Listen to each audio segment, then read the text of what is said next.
The year is 1982, and Ozzy Osbourne, formerly of Black Sabbath and always the Prince of Darkness, has ridden his crazy train into San Antonio, Texas. Now on this morning of February 19th, I'm not sure Ozzy woke up planning to stir up a fuss, but it is certain he did cause a bit of an uproar this day. See, Ozzy decides to get day drunk, which was likely a fairly regular occurrence on this tour. I mean, only a couple weeks before, he bit the head off of a live bat on stage. Alcohol may have been a factor. So Ozzy wanders off from his hotel to get his booze on. And I should mention that today he's not dressed in his normal everyday dark attire. No, he is wearing his girlfriend Sharon's bright green cocktail dress. Why is he wearing this? Well, as a means to prevent Ozzy from drinking, Sharon had hidden all his clothes, a technique that would reasonably work well on most.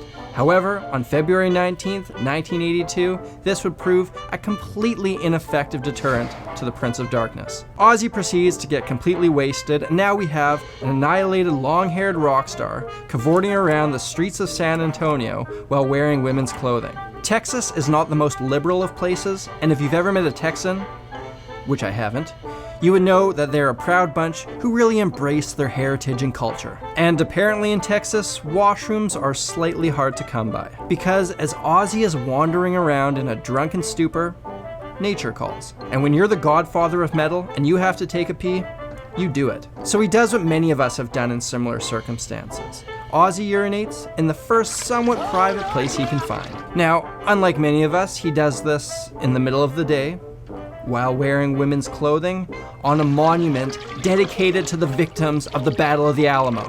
Texans don't take all that kindly to people talking trash about their culture, let alone draining the lizard on a statue called the Spirit of Sacrifice. An armed security guard, at least I assume he's armed, we are in Texas here, witnesses this and takes Ozzy into custody, and he ends up in jail, eventually getting banned from San Antonio for 10 years. To this day, some say Texas hasn't forgiven Ozzy.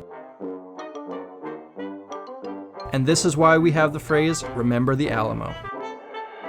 So ladies and gentlemen, the moral of this story, if you're going drinking in Texas, make sure you bring a spare change of clothing that your girlfriend doesn't know about.